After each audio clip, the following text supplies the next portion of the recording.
Hello, everyone, and welcome to this week's episode of I Never Knew But My Dog Did podcast. I am Maureen Scanlon, your hostess or life coach Maureen, as most of you know me. I pride myself on the fact that I bring you, listeners, the most awesome topics and content. And being in the health and wellness industry, sometimes things get a little repetitive. And yes, we love mental health advocating and we love talking about overcoming. But today I think is super cool. And as soon as I saw my next guest's content, what he talks about, what he does, who he is, how handsome he is, I thought, you know what? My listeners need this as much as I do. So today, I'm talking with Doc Rick. And Doc Rick is one of a few holistic podiatrists in the United States. He practices in South Florida since 1989, and he has this wonderful website. It's called startwithyourfeet.com, and I'll have that in the show notes. And what he does is he has a lifestyle consisting of 6 pillars. And I think these are so fantastic. We're going to get into it. He's got pillars of supportive shoes, orthotics, exercise featuring his prescription for interval training, organic nutrition, vitamin supplements, and stress management. His goal is to self-empower people to take control of their overall health by looking to their feet as a starting point. His wife was diagnosed with fibromyalgia, and she inspired him to become holistic in his personal and professional life. This is my favorite part, and everyone has known, if you've ever listened to any of my episodes, when we get to talking about medical, and no disrespect to the medical field, but I was in it for 27 years and have had my own negative experiences. So he says that early in his career, he was uncomfortable giving prescriptions as a first line of treatment and had not yet started to think outside the box. I think all of it is fantastic. I think you guys are going to love him. And I think the most neglected part of our body is our feet. So without further ado, good morning and welcome to the show, Doc Rick. Good morning to you, Maureen. Thank you so much for having me, and thanks for your enthusiasm. I love it when people are enthusiastic about holistic health, because then I get more enthusiastic when I have a receptive audience. Sometimes I think my guests need to, I should tell them before you get on, you need to have a whole cup of coffee to be able to handle me, because I can be a lot. So I'm so happy that you appreciate the enthusiasm. So here on I Never Knew, we do talk about our knee story.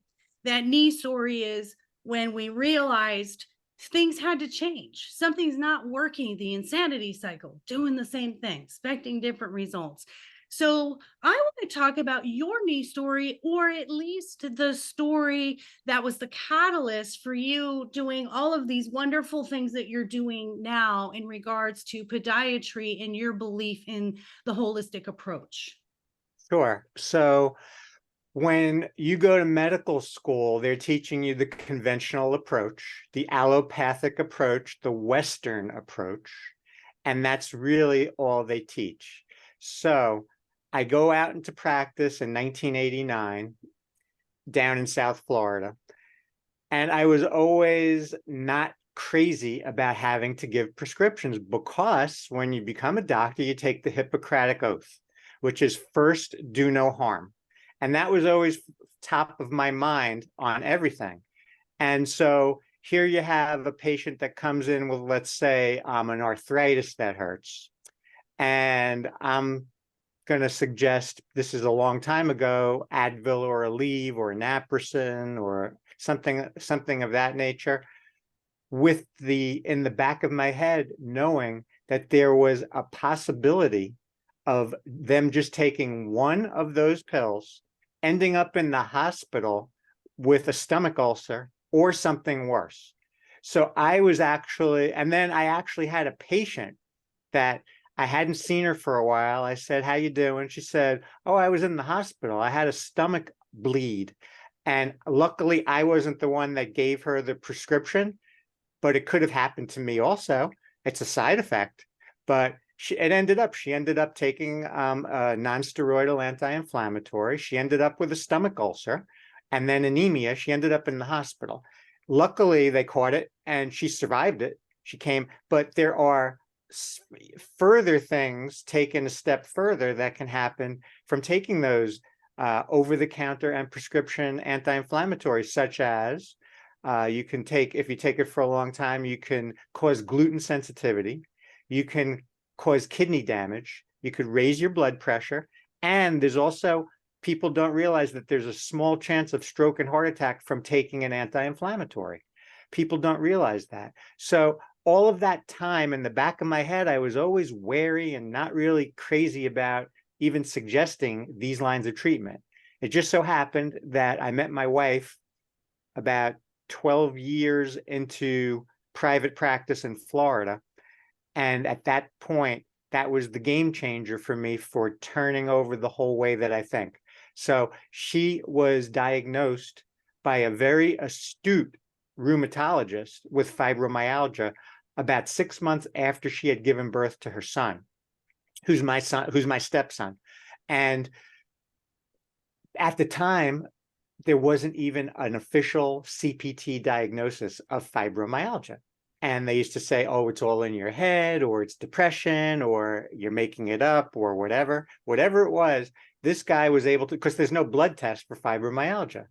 There are certain other things you can test for, but not, so it's a clinical diagnosis with about 12 different points on the body that's how they make the diagnosis. So it ended up that by witnessing her deal with receiving the diagnosis, she had received the diagnosis before I met her, but I met her shortly after that. She received that diagnosis, and this was before the internet, Maureen. She actually went to the library and started doing research like the old days. She started researching things and figuring out. So at the time of the diagnosis, the doctor told her, you will never run again. You might be bedridden down the line, and you gave her 5 different prescriptions to take. She said nothing doing. And so that's when she started doing her research. She started systematically finding things that can potentially help. And then one by one, she took one prescription away, and then she'd make sure she was okay, move on to the next. She eventually got all 5 prescriptions gone in a short period of time. And that was the outside the box thinking. And it primarily revolved around lifestyle choices, dietary. So the big thing dietary was going gluten-free. Gluten is the glue that's found in wheat, pasta, bread, cookies, cake, all of that. It gives it a little bit of a flexibility. So that's why people like it. It gives that texture. However, people can develop a gluten sensitivity. So gluten sensitivity happens when a large food molecule passes through the intestinal wall and your body treats it as a foreign invader. Then it has this whole inflammatory response to it. So that can cause 100 different medical problems, including rheumatoid arthritis, fibromyalgia, Crohn's disease, psoriasis, Hashimoto's thyroiditis.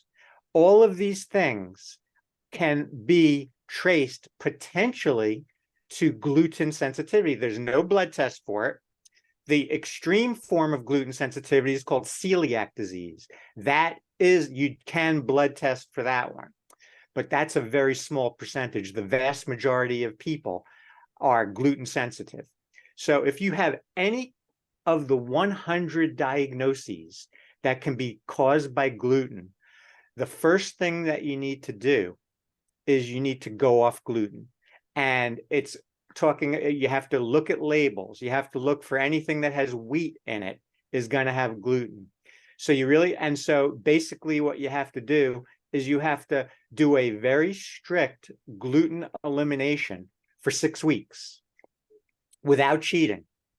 Then you notice your symptoms, or you get a blood test to check and see how your thyroid's doing, or you see how your GI is doing after you have done that. And if you are feeling better, then you know you're onto something. Then at that point, believe it or not, you can then reintroduce gluten into your diet only, I like to say, once a week. So you can have one cheat meal a week. Your body has rebooted itself. You can introduce a slice of pizza or a sub with regular bread once a week. And if you only do it once a week, your body won't kick in that autoimmune response once again. So you can just limit it. And then you can have your Saturday night cheat meal where you're going out. You could choose whatever you want. Just do one meal per week as your cheat. And so you can, and to do something like that, you don't even need to go to a doctor, actually. You just have to be your own doctor and see how you feel. So that is a very, very important point, that if anybody's having a chronic illness, the easiest thing to do is look to see the things that you do every day and put into your body. And one of the main culprit a lot of times is gluten. So you can easily switch to gluten-free bread from regular bread if you're eating at home, not if you're going out, because no one's going to have that out. But I can say personally that my wife and I have found even a safer bread, because gluten-free bread, for instance, is still inflammatory. Inflammation causes 90% of all health problems. So not counting a virus or a fungus or a bacteria, or a cancer, let's say, everything else, heart disease, cholesterol, metabolic syndrome, all of these are inflammatory conditions. Alzheimer's even has an inflammatory component. So you want to reduce inflammation as much as you can. Gluten-free bread will still cause inflammation. So, and it doesn't even taste that good. It's not too flexible. So the best bread, this is something that I love to tell people, because a lot of people do not know about this. The best category of bread when you are home and you have control over your food is called sprouted bread. Maureen, have you ever heard of sprouted bread? I have a daughter who is gluten free, and we have found that there are so many products out there now that we can do. We do our Thanksgiving half gluten free, her husband's dairy free. So we do half that, and then we do half sort of regular stuff. So there's a lot more out there. Sprouted bread, is that a vegetable Yeah, based? it's a Oh, category of bread. It looks like bread. It tastes like bread, but it's only 7-day wheat, which doesn't, it has, so it's packed with nutrients. It doesn't yet evolve to the full wheat germ that then gets the gluten. So you're getting it before it turns bad. And my wife, who is gluten-free, and she is sensitive to gluten, she's able to eat sprouted bread without having any bad symptoms. So sprouted bread is a category of bread. It's in many different stores. You just have to find the sprouted bread in the store. And to me, the beautiful thing about it is that it tastes good. It has flexibility, which people like to have, of course, myself included. And I don't have to be gluten-free and on sprouted bread, but I do it prophylactically because I'm trying to reduce inflammation, and I do love bread. So the beautiful thing about it is that when you eat it, it tastes like bread. It acts like a vegetable inside your body. So it doesn't raise your blood sugar, and it doesn't turn to fat.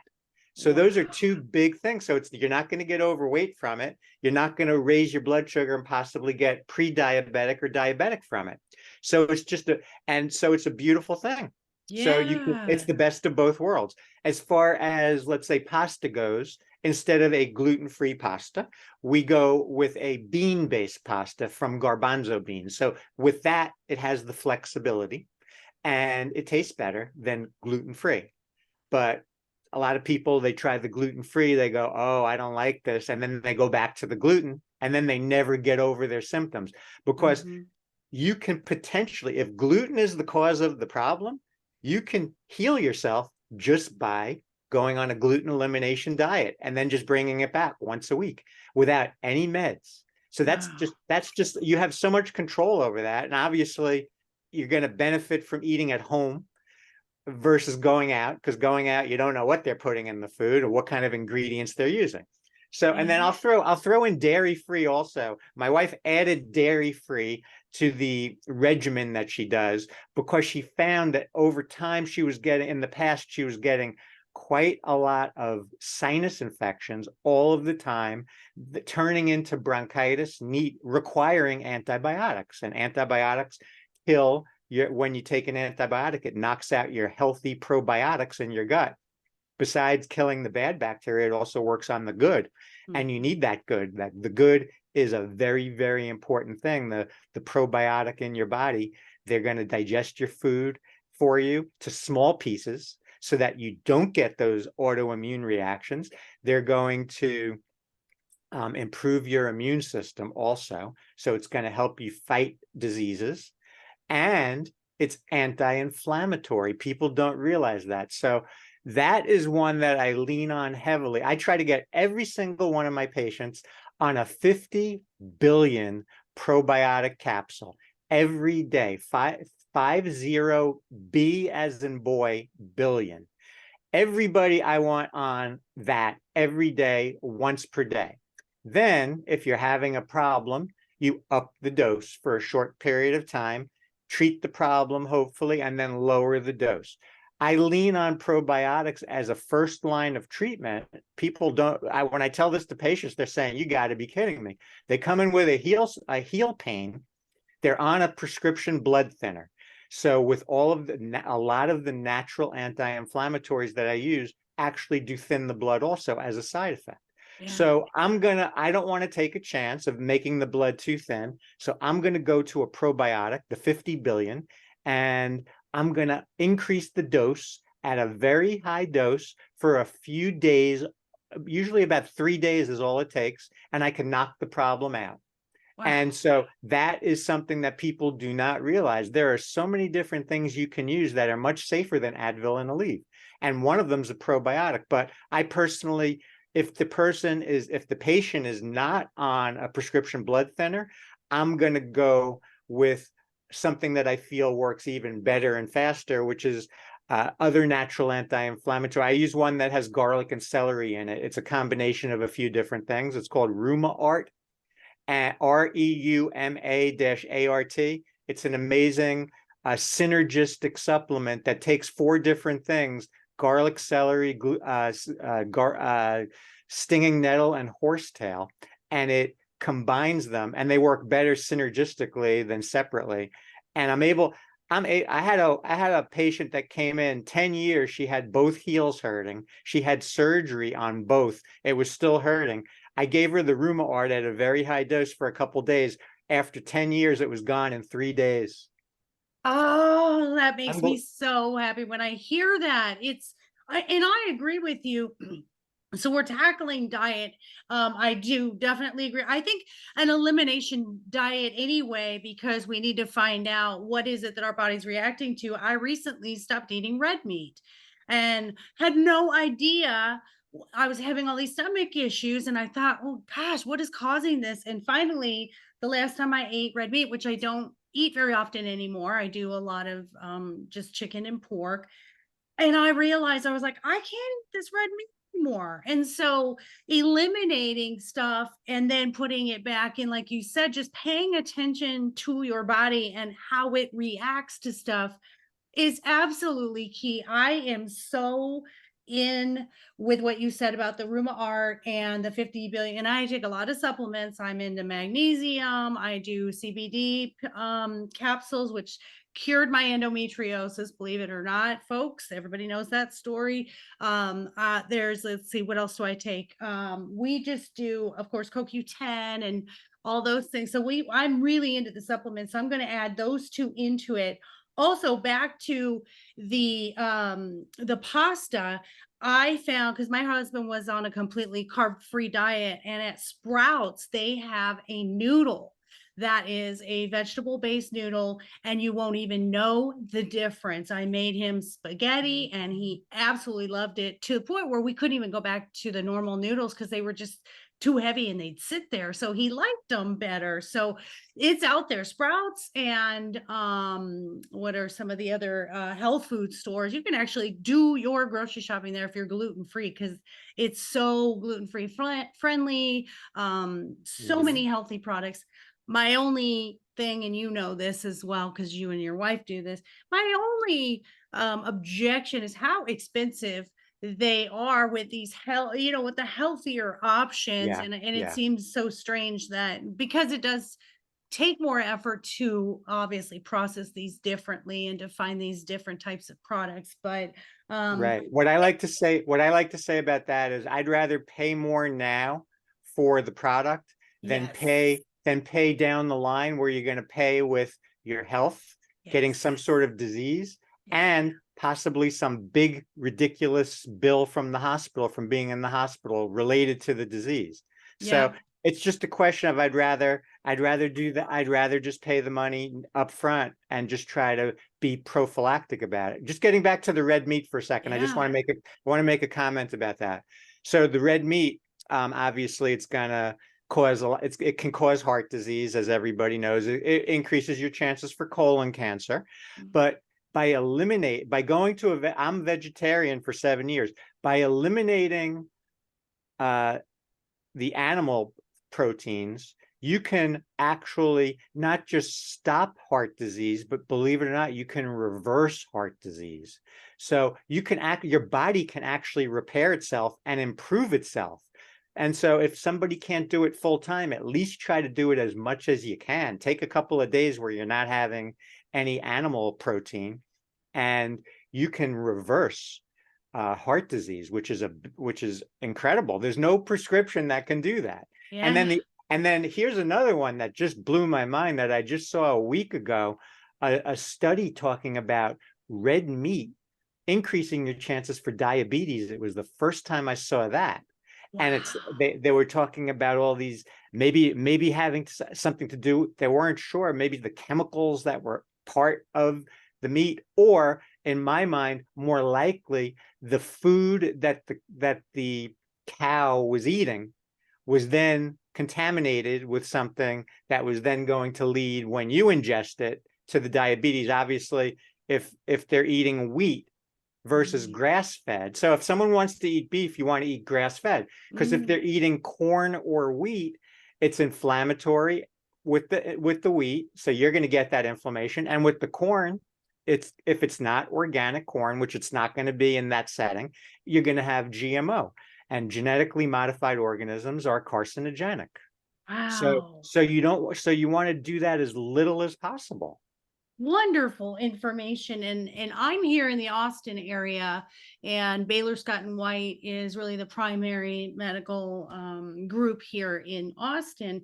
And one of the physicians with that group I saw in Centennial in the Dallas area has just now linked arthritis to cardiac disease. So they're saying if you have this, which is interesting because I've started having cardiac issues and I've had this arthritis for quite some time. So that's interesting too. So, like you said, eliminate the inflammation, eliminate the diabetes, eliminate the cardiac, eliminate. I mean, it's almost like no brainer stuff. You know what I mean? Like it makes, Right, and right. nobody says that to us. They just throw medication at us. You and I were talking offline where I had that exact scenario where I ended up with gastritis and stomach ulcers from a long-term anti-inflammatory NSAID. And whether it's prescription or over the counter, your stomach eventually just the lining gets eaten away because this is just a Right. consistent thing you're putting in your body that irritates it. So I Exactly. love that we addressed the diet. Now I want to go to your pillars. I want to talk about your orthotics and your supportive shoes. What are some of the best ways to eliminate foot pain? Because I know, listeners, you are on board with me on this. When my feet hurt, everything hurts. Right. So, how do we start just eliminating? Because I'm a walker and I can only wear, I have a very high arch and I love Nike shoes. And Mhm. no, I wish they were paying me to sponsor this, but they have a very high arch. And if I don't wear high arches, man, my feet are just in excruciating pain. So tell us what you think about or what Sure. you know about the supportive shoes. Sure. Yeah, it can be very simplified, as far as if you just know a few different things in regards to that, and you just take a couple of supplements between the shoes, the orthotics, and a couple of anti-inflammatory natural supplements. Mhm. You can do such justice to yourself as far as reducing your inflammation. So let's start with shoes. So with shoes, the thing that you want to know, the first thing is that any shoe that you wear should not hurt. So if you put a shoe that hurts, obviously that's not good. People go, oh, they're supposed to hurt. No, they're not. You need 1 inch from your longest toe to the end of the shoe. That your longest toe might be your first, second, or third toe. When you put any shoe on, or if you're, especially if you're buying a new shoe, put the shoe on, feel with your, okay, the width of a thumb is 1 inch roughly. Go for your longest toe just past it, push down with your thumb so you're not hitting any toe. You want to see the shoe on the other side of your thumb. So you want to be 1 inch back. The best way to do that is having a shoe that is very firm behind the heel. The bottom part of the shoe behind the heel should not be squeezable. Most shoes today are squeezable. Expensive shoes even are very squeezable too. The cost doesn't matter. I've seen $20 shoes that are good. I've seen $300 shoes that are bad. So you need that. So just try to wear, especially if you're going to do any bit of walking in that shoe, let it be firm right behind the lower heel that you can't squeeze it too easily. You can have a little squeeze, but not where you can put your fingers together. So that's one. The other thing is a lace or a Velcro to push you back into that firm heel of the shoe. If you push back, then you're not only going into something stable from behind the heel to control motion, but you're also going away from the tip of the shoe. You're going to cut down on a lot of forefoot problems that happen, which are the majority of problems that I see in my office related to the toes, the bunion, the nails, all of that. Is a lot of it is aggravated by shoes that are too short. So to me, the best shoe to wear is going to be a sneaker walking shoe with a lace or a Velcro with 1 inch of toe room, where it's firm behind the heel, with an easily removable inner sole that comes out. So then you can go to part 2 of the Doc Rick 1-2 punch of controlling motion, which is the supportive shoe plus the Doc Rick orthotic. So before I was holistic, the reason that attracted me to podiatry was not surgery, it was biomechanics. And so I have actually developed my own protocol. I designed my own orthotic. So an orthotic is eyeglasses for your feet. So it's a prescription. And a lot of products will portray themselves as orthotics over the counter, but they're not. It might have a little bit of a bump on the arch, and they're calling it it's not. An orthotic is actually a prescription that addresses the back, middle, and front of the foot with an appropriate material. I have developed one that I've been using in my office for many, many years. The first thing that I wanted to make sure was that it was not too hard. I have a few different choices, but the first cardinal rule is let it be comfortable, because you can have the best prescription theoretically, but if the patient puts it in their shoe and they can't wear it, oh, it's uncomfortable, then what good is it? So it's got to be comfortable. It's got to do something to reduce motion. So I was able to do that. I worked with a lab. I told them my idea. I was able to take that idea and put it on an online store where I have that same prescription orthotic that I use in my office that's personalized to the patient. I have determined that there are a few prescriptions that I call them the universal prescriptions on the foot. So I basically placed that into my online orthotics. So therefore, I don't have to see the patient and see all their individual problems. I'm giving them a choice of just 2 products, my intermediate and my sensitive foot one, which is tailored for the fibromyalgia, neuropathy patients, or spinal stenosis with nerve pain. So that one's my softest one. But overall, the intermediate one is going to cover the flat foot, the hard foot.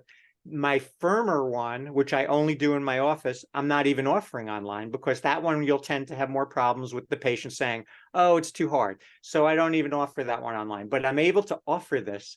at a very nice economical cost, so it's accessible to people, and that is going to be and that's going to not only be better than the fancy orthotics that most podiatrists will give. I'm going to say that the podiatrists that are coming out today are so heavily into the surgery aspect that they're forgetting the biomechanical or even not paying much attention to it. And to me, that's the foundation of podiatry. Your foot is the foundation of your body. What goes under your foot? An orthotic. That's the foundation under your foundation. So that's what you need. So that was what was so important to me. And then from there, so it's basically, it's my hands on your foot with a device. That's holistic. And then let's throw in a couple of natural anti-inflammatories also regularly, as long as there's no contraindication, such as a strong probiotic every day, which basically everyone should be taking. And let's say one natural anti-inflammatory, whether it be rheumatoid or whether it be separate kyolic garlic, whether it be a curcumin that has black pepper in it for absorption, whether it be a very pure fish oil. Let it be something. And so you don't want to be getting these things at the drugstore. You actually have to pay attention to the brands. For instance, fish oil, for the most part, there aren't too many brands that are pure. Most of them have impurities in them and mercury. So that's not good. So you want to pay attention to that. So if you can do it, so to me, it flows with the supportive shoe into the orthotic and then a couple of natural anti-inflammatories. Then I'm setting people up to walk strong. I call it walking strong. Yes. So you're walking strong in your daily living activities. So now let's take that one step further. So they did do a study. They've done studies. The faster you can walk at the age of 50 predicts a longer lifespan. So if you see two people walking across the street and one can barely walk and one is walking briskly, take a guess who's going to potentially live longer, the one who's walking briskly, unless they get hit by a car, of course. But otherwise, they're going to live longer. And now that is something that is something to strive for. So whether if you are overweight, if that might be slowing you down, maybe your feet hurt, maybe you're in a shoe that's too short. And let me just go back to the shoes for a second. Not only do you need the right length of the shoe, but if you have a wide foot, you have to take that in consideration also. So Maureen, you were talking about that you like Nikes. The one comment about Nikes is that they tend to run a little narrow. So if you have a wider foot, be careful with Nikes. But a trick to get around that is Nikes don't usually come in wide width, but other brands do. So sometimes if someone has a bunion that makes the foot wide, or if they have a fleshy foot or swelling in their foot, you're going to need to get a wide. You have to get a brand that has a wide. But if you can't get a wide, the next best thing is going with the 1 inch, the thumb rule, the 1 inch rule on the length in a medium width, and then add a size to that. By going a little longer, you will sort of split the difference of between a medium width and a wide width. So you can actually give yourself a little bit more room going a little longer. You don't have to worry about it being too long if the part behind the shoe, behind the heel of the shoe is firm, and you lace up and go back and you're being held there, you won't slide forward. I love that. All of it is about decreasing the movement. My husband and I joke. I mean, he says I have a little baby foot, which is very narrow, high arch. I have a tiny foot. I can wear a children's size 4, 3. And he has a toddler foot. It's just this, it literally is like a grown man with toddler feet, extra wide, extra thick, extra everything. So finding those wide widths, but we do find shoes that are more giving. And I want you to settle a discussion my daughter and I are in. I have a newborn granddaughter. She's 3 months old. And of course, every time thank you. That's why we moved to Austin. And every time I go over there, she doesn't have socks on, but that's just for now. And I love shoes for babies. And my daughter sends me this, I don't know what it was, a TikTok or something about it's better for babies to be barefoot. Can you settle this argument for us? When is it good for them to wear shoes, and what are the best shoes for them to start when they start walking? Yeah, I think it's a good idea for children, for toddlers, For the first couple of years, walking barefoot is very good inside because most babies, they're going to have a flat foot when they're born most of the time. It's a very flexible foot. The bones are not even close to being fused.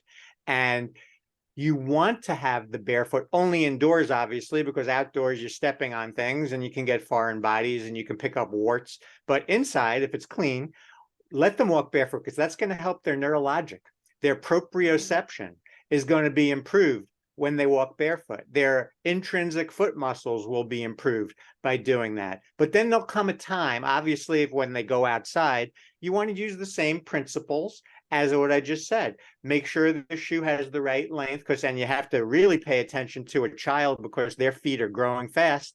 So what may be a good fitting shoe today might not be next week. So you have to constantly be checking that out. But if they have that firm counter behind the shoe, it's called the counter. So let that be, and a lace to go back into that at the very least, at the very beginning. Let that be the kind of shoe for them to wear. And then their foot will continue to develop and it's going to end up firming up. So the severe flat foot of a 2-year-old might end up being a medium or mild flat foot when they get to be 8 or 9. If a child has a very, very high arch, that might lessen a little with time. It might increase with time. So you just have to you do have to give it some time. But the key thing with the barefoot indoors is allowing the child to get that proprioception on their foot, the position sense of their foot, and the intrinsic musculature, which is a good thing. So it's I'm like, gonna have to admit that I was wrong, is what you're saying. I'm gonna have to put my tail between my legs and say, oh, okay, you were right. I'm going to do something a little fun with you. I'm yeah, going to name a shoe and I want you to rate it from 1 to 5, 5 being the best shoe to wear and 1 being the worst. okay. And I'm going to see you're cringy when you cringe when I say some of these. And you tell us 1 to 5, 5 being the best, how you feel about people wearing these shoes. Okay. Number 1, a cowboy boot. A cowboy boot can be good if it's firm behind the heel, and if those tend to be pointy, obviously. So the fact that a cowboy boot comes above the ankle is why I recommend for women, when they want to go dressier, rather than a slide that you just put your foot in that might be pointy and it's certainly going to be too short, inevitably to keep the foot from coming out of the back. The cowboy boot is not bad because it comes above the ankle, just like an ankle boot for a woman. If it comes above the ankle, then you can go longer with it. It can even be pointy as long as you get it away from the front of the foot, and then it's not going to cause a problem. So I don't have any problem with the cowboy boot. The one problem that you could run into is that it might have a very, very hard sole. And if you have a hard foot, the yin and yang sign behind me is the yin and yang foot sign that a patient gave me, which is, it happens to be, I was on another podcast. They said, if you could have a sign of what you represent, what is it? I said, the yin and yang foot sign, because I want to promote Zen through your feet. So what are we giving the rating for the cowboy boot? The cowboy boot, as long as you don't have a hard foot and as long as it's out away from the front part of the foot, I'm gonna give that probably a 4. I'll give it a 4. Oh, that surprised me. Okay, how about women's high heels? Women's high heels, the cardinal rule there is you don't want to go more than 2 inches before you start messing things up with the foot and the legs and the back. So 2 inches if you can as the maximum height. An open toe platform that goes on the whole bottom of the foot, so the whole shoe is in contact with the foot, not a stiletto point on the heel. Open toe with a platform with some straps around the back of the foot, I'm okay with that.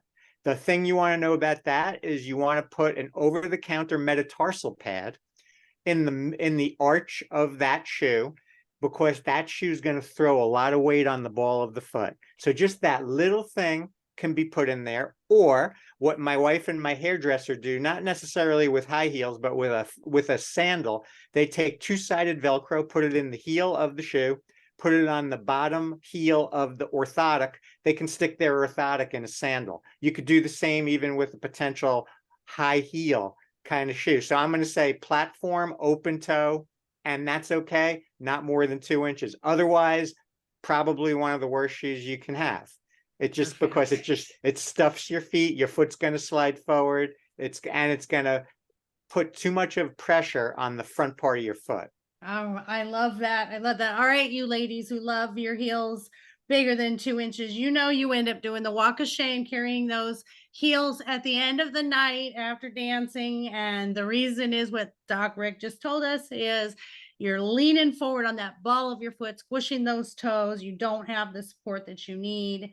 So how about Crocs? How about Crocs? I don't like Crocs because in general, a Croc is like a loafer. So I don't like any loafers, whether it's a slipper. So all of my patients, I tell them do not wear slippers in the house. I tell them if they're younger and more mobile, they can just get a regular like athletic slide sandal, open toe. If it's an older person, I'm going to recommend an orthopedic type sandal. You do not want to wear the thong sandals, whether you're young or old, because it causes your toes to grip the shoe, to hold on to the shoe. So that will hasten a hammer toe and a bunion, and you can fall off the shoe. And typically they're very flimsy in the arch. So that's going to cause a plantar fasciitis heel spur problem. So instead of that, an orthopedic type sandal that's coming across the top of the foot, open toe. And then in my older patients, I want them with a strap behind the heel to mimic a closed shoe. So then you're going to take away the shoe pushing on the front of the foot, which is where most of the problems happen. The strap makes it more like a closed shoe, gives more stability. So that's my take on that. I am totally surprised, and I feel so called out because I'm going to pull my foot up right now. Slipper. Okay. Okay. I'm So always wearing slippers, so not good, huh? Right. So you know what you do if you like that shoe. What I did to a shoe similar to that, I cut out the front part of the shoe. I just cut it away. I turned it into an open toe shoe, and that's my house shoe. Wow, I am blown away by not liking the Crocs because I feel like they're so giving and they're so wide, which is nice, gives you room to move. Loafers, I'm shocked at the loafers. I am shocked at the thongs. So I'm so happy you're giving us this information. This is fantastic because there you go, listeners. See, I knew you would get information that you did not know because I just did as well, especially the cowboy boot. I thought you were going to be like, no, stop. So I have a question for you. There are places very common now that do reflexology. What do you think about free reflexology and the fact that all the different places on your feet, those nerves go to different parts of your body, which why you have obviously you're the expert knowing your feet are the beginning of the health of the rest of your body. What do you think of reflexology? I'm fortunate to have a husband who gives me foot massages at will, no asking, and it really changes my whole. I'll be sore until he gives me that foot massage, and then my whole body's relaxed. What do you think? Well, on that subject, I will say that goes in line with more like Eastern medicine line of thinking, and along with like the chiropractic meridians that are in the body. So you have all of these meridians that go down to the foot and connect to every part of the rest of the body. I have zero training in that. I have nothing against it. It's just something that it's a specialty field in and of itself. So that person's going to be trained in that. I don't have training in it, but I have no problem if somebody told me they wanted to go get reflexology. That's fine. The way I look at it is that I'm doing my own form with the Doc Rick's orthotics, where I'm putting the prescription in that's going to lock the foot in a strategic spot. It's going to bring the foot down in a strategic spot. So then I'm sort of doing my own reflexology and most notably cutting down on excess motion, which is not only going to affect the foot, it's going to affect the ankle, the leg, the knee, the hip, and the lower back. So that's why I say it's super important to know what your foot type is. So in my eyes, there are two general categories of foot types. One is the hard foot, which is the opposite of a flat foot. So everyone knows a flat foot. Everyone's heard of that. So the opposite of that is so a flat foot absorbs shock, and sometimes too much. So in my eyes, a mild flat foot absorbing a little bit of shock is ideal. Anything more than that needs to be addressed. Anything less than a mild flat foot needs to be addressed. So I call that a hard foot. That's a foot that hits hard. It doesn't absorb shock. So you put that hard foot on a hard surface at home, that's hard on hard. That does not go with the yin and yang foot philosophy. The hard foot in a cowboy boot with a leather sole, that's not going to go. So in that kind of shoe, if you have a hard foot, you try to get something, whether it's an orthotic that's very thin that you can fit into it, or an over-the-counter thin piece of soft material to give you that cushioning that you're not going to get with the leather sole or the hard foot. So that's the story with that's why it's so important with the categories of foot. So that's why, to me, when you're 40, go to the eye doctor, get your eyes checked. Most likely you're going to need some glasses.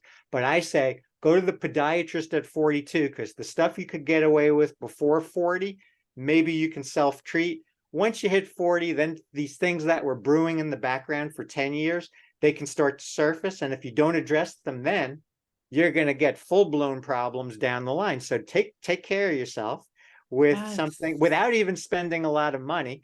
I mean, the cost of eyeglasses are more expensive than the cost of my orthotics.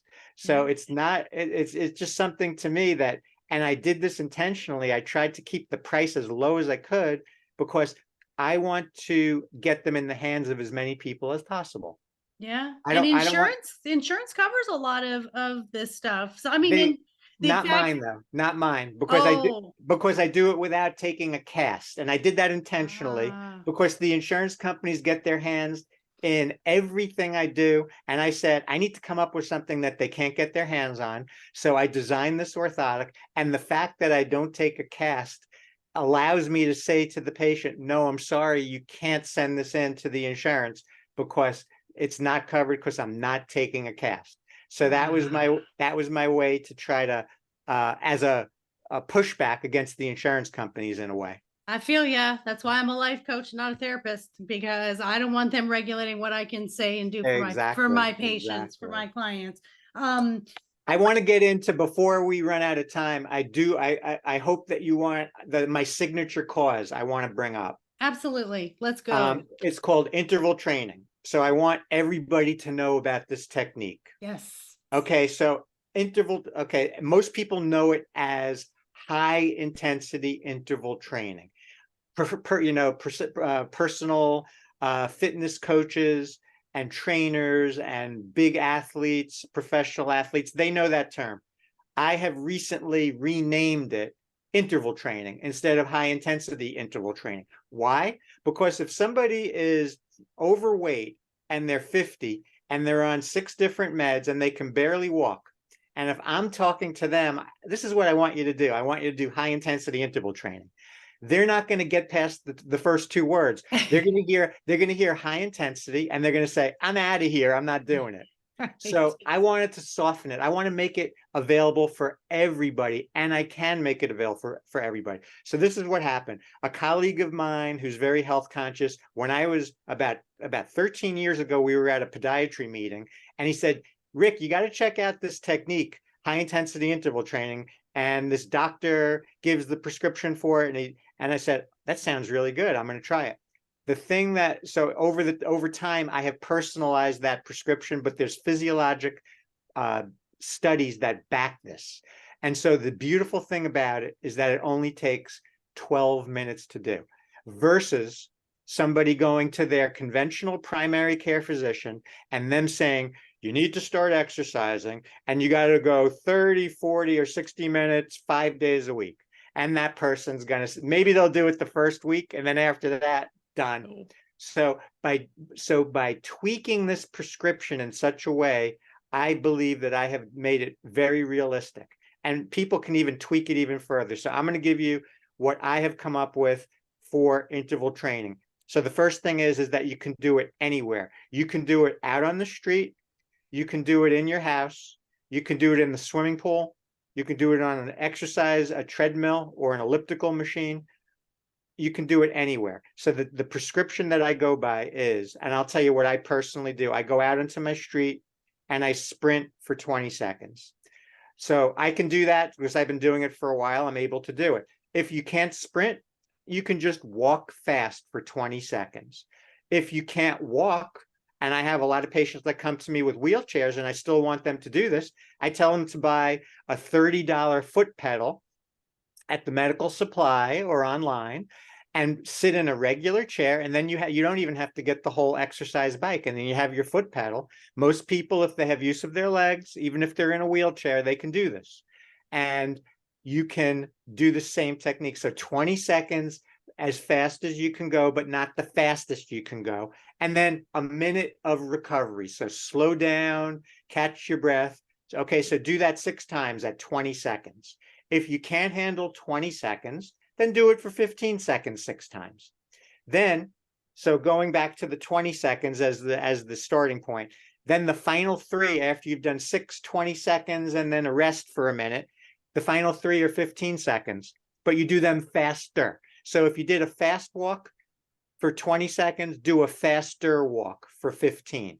If you did a jog, do at 20, do a faster jog at 15. If you did a sprint at 20, do a faster sprint at 15. The key point to make is that you, by going faster at the end, you are building your body up, as opposed to a marathon long distance runner that's going to wear their body down. They think they're doing themselves such a favor by running in marathons. They're actually making their heart less efficient and they're wearing their body down. They're definitely going to have more overuse injuries in their back, knee, hip, foot, ankle by the distance and the time spent doing that. So I am not a proponent of long distance running. I am a proponent of long distance walking because that's gentler on the body. So if you want to get your interval training session in, if you are retired and have tons of time, get that first 12 minutes of your exercise. If you want to walk for 2 hours, first 12 minutes, do the interval training. Then walk for the next hour and 45 minutes if you so desire. Make sure you're in a good shoe. Make sure you have an orthotic in there so you have the good foundation. By doing this technique, it takes 12 minutes. Then you can potentially do it before you start your day.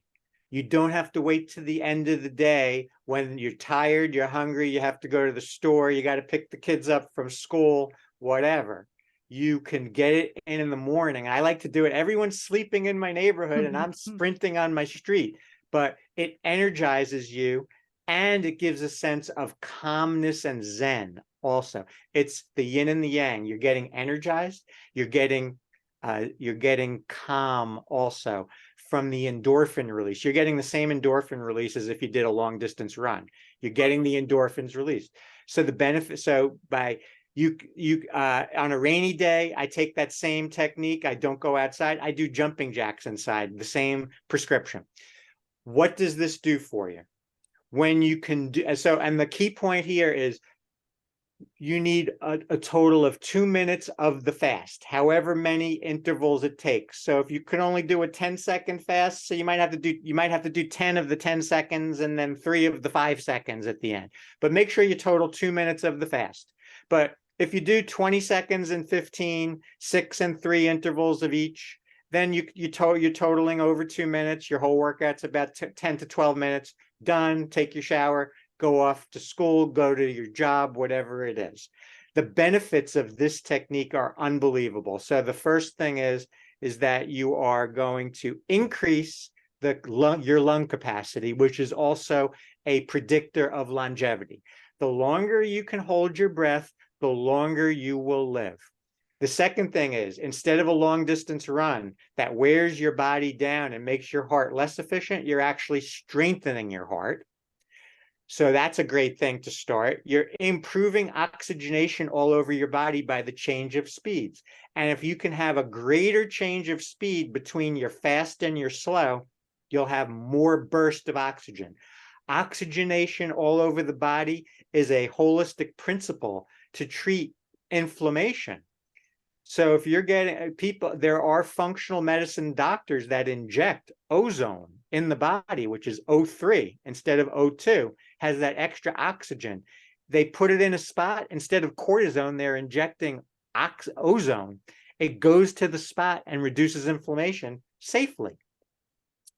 That is so you're doing your own oxygenation of ozone therapy by doing this technique. You're also going to go into up to a 12-hour afterburn of fat. So if you're looking to lose weight, you start doing this every day or at least 5 days a week. You do your interval in the morning. Then as long as you don't eat a regular white flour bagel right afterwards, you won't negate the fat burning. So you'll go into up to a 12-hour burn of fat. So you can actually maintain weight or lose weight with this. As long as all of your hormones check out, you should be able to do that. So that's a very big thing. And the topper of it all is that it's anti-aging. It keeps your chromosomes long. If your chromosomes stay long, you will not age as fast. And I can tell you happily that I started doing this when I was 50. I just did my physical recently. I'm 63 now. My blood pressure is better. My hemoglobin A1C is better. Everything is better than when I was 50. And that's 12 years of interval training, healthy eating, vegetarian, and taking some supplements, and wearing shoes with orthotics to be mobile and vital through my daily living activities and through my exercise. So I walk the walk, Maureen. We can see that. I mean, the youthfulness that, you have a decade on me exactly. And I can see that it radiates from you. And I love the anti-aging thing because, we all want to appear young, be young, feel young. I think that's fantastic too, because I have a lake here we live in Pflugerville, Texas, right outside of Austin. And we have a lake and it's a 3-mile circumference. And how easy is that? You're not asking me to go to a gym. You're not asking me to, now you got to walk 3 miles here and 5 miles here. Right. We can do this. And my best friend is 70 and she's as energetic as I am. And we could do this. This is an easy integration in my life coaching. I'm really big on, you need to have a morning routine or a morning ritual, and that includes movement. I always say get up and get moving, have a mantra, have affirmations, have a theme song, play your theme song while you're doing the intervals, one of those just pump you up, kind of get ready for your day. I agree with you. It's hard to get me to that lake to walk, but man, when I come home, I'm like, yes, I feel my blood pumping. I feel like my pain, my inflammation, everything. And that's the hard thing about arthritis or chronic pain is you have to keep moving, but the getting moving is the hardest part. So as we wrap up, this is amazing. I want you to promote everything where everyone can find you, where they can connect with you, any Sure. social media, anything like that, where they can ask you questions. So Sure, shoot away sure. with us. Sure. Just getting back to the interval training for 1 second. The key thing is that you don't want to have to drive in your car to go to the gym. You want to make, especially if you're doing it in the morning, either in your house, on your property, in your building if there's a gym, or just go right down to the street, right where you live, and just go back and forth, back and forth. Make it easy. Don't make it a hassle. So that's an important point. So just to get that in there. To reach me, so my website's called startwithyourfeet.com, and that entails my philosophy of overall health.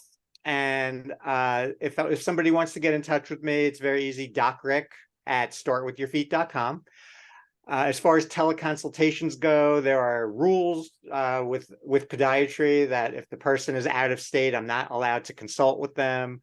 But I can do generalized questions. But what I can do, which I'm starting to offer now, I'm starting to offer corporate wellness and for groups, virtual webinars, either a half an hour or an hour, where I can present either an abbreviated philosophy of Start With Your Feet, or I can expand it to an hour. Either way, I can do that virtually, and that I'm not causing any problems with privacy or with my license causing a problem. So that's the story with that. As far as my orthotics. The best way to get information if you want to get some information about orthotics is docrixorthotics.com. It's a landing page that has pretty much all the information on one page. And then if you wanted to purchase, it takes you to my online store from Start With Your Feet. And then it ships directly to you. And it's very easy. All you have to do is put in your shoe size and your foot width, and if you're a man or a female, male or female, and that's basically the whole thing. That's another one. I do have a podcast myself, Maureen. It's called Holistic Strides. I'm about 13 or 14 episodes in. I'm releasing twice per month on Saturdays. It's about a half-hour show. I'm laying down content. I don't have guests on yet, but down the line, I will have guests, and you'll be invited to be a guest. But right now, I'm laying down a lot of content, and I have a lot of content to lay down. So I'm just chugging along, putting that out. So that's Holistic Strides. The best way to get my content, and I do put out content weekly. I have either a blog, a 1-minute video, or 2 podcasts every month, releasing once a week. And the best way to get that is just to go on the Start With Your Feet website and go to the blog page and just put your email in. And then every content piece that comes out will go right to your inbox. You don't have to search for it on YouTube or on Spotify or wherever you may be going, Instagram or Facebook, wherever. It'll come right to you. Are you on Facebook, Instagram, and Yes. social media? And Yep. what is your handles on those pages? Facebook, Holistic Strides, and Instagram, Twitter, which is now X, is Doc / Rick DPM. The easiest way to do all that is just go on the website, and they have the icons on there, and you just click on it if you wanted to go on those. Perfect. I love all of this. And as we usually, I wrap up our podcast because we're always talking about sort of heavy stuff. And this wasn't that heavy, but I still end with a fun segment. And this segment is called It Tastes Funny. And this segment is where I ask you, what is something that you eat that most people would be kind of appalled by or haven't heard of before, something unique and different? What's your thing that tastes funny? I'm gonna give something that it doesn't taste funny, but it doesn't really have much of a taste. And if people can start incorporating this little thing into their diet, they are gonna do tremendous health benefits. And that's called broccoli sprouts. So everyone's heard of broccoli florets, which is what the broccoli sprouts are, the 7-day-old broccoli, just like sprouted bread is the 7-day-old wheat before it turns bad. Not that broccoli turns bad, but broccoli just grows into the floret. The 7-day-old broccoli sprouts are packed with even more potential life-saving forces, especially reducing estrogen, which is very important as it relates to women and as it relates to cancer in general. So broccoli is known to be anti-carcinogenic. Cancer is exploding across the world and the country. Everything is toxic that we eat, drink, and breathe. So you want to do a few things every day to reduce that. I take a pinch of broccoli sprouts and put it in my green smoothie that I make in the morning. And I'm giving myself a big anti-cancer boost by doing that. So if you take the broccoli sprouts, you can put it on your salad, you can put it on your sandwich, you could just take it and eat it. It just has it doesn't really have a taste. But that to me is a anti-cancer powerhouse. That is such a great thing for people to start incorporating. Wouldn't you like to try to do something proactive to try to keep yourself from getting cancer? I certainly would. Absolutely. And I've never heard of that. And I'm so excited. So, and I love sprouts anyway, like on my sandwiches. So I like the taste of it, and I love broccoli. So that is fantastic. That's a perfect answer to that segment. Thank you so much. I'm so grateful for all of those just wonderful nuggets of information that I knew we would get from you, that I did not know so much of this. You're just a wealth of knowledge, and just an amazing person. And I always say anyone that's in the medical field that really is treating the patient, not the problem, to me, that's what you're here for. That's your purpose. That is what you're doing to make this world a better place. And we love you for it. And we thank you for the hour you gifted our listeners and myself today. Thank you, Dr. Rick. Thanks, Maureen. It was my pleasure, and I enjoyed talking to you. Thank you. Hold in with me for one moment. Listeners, that's going to wrap us up for today. For this episode, I'm not even going to say I hope you enjoyed it, because I know you did, because all of that stuff, there's stuff that you did not know, especially about your Crocs. I'm just saying. And I thank you for all of you for being here. Thank you for the 5-star reviews that we have on Apple. I have noticed we've had some audio issues with our platform on Spotify and iHeart. So I apologize for that. I'm working with them. So your best bet is YouTube, because then you get to see our fancy little faces here anyway. So YouTube is always really fun. But go ahead and leave your comments, leave your reviews. If you want to be a guest, do not hesitate to reach out to me. I am so grateful. This community is growing here at I Never Knew. We're all about making life better and making others understand that whatever you're going through, others have been through it and they're resilient and overcoming, and you can be too. If you're experiencing any mental health crisis, please do not hesitate to reach out to your loved ones, to myself or 988, and get the help you need. There's no shame in getting help for your mental health. And let's see, housekeeping. Of course, my books, My Dog is More Enlightened Than I Am, and My Dog is My Relationship Coach, are available on Amazon, Barnes and Noble, all the places where you get your stuff. I have book 3 coming out soon before Christmas, a children's book, and it is about mindfulness, and you're going to really enjoy that. So I'll let you know when that is finally out and give you a link to that.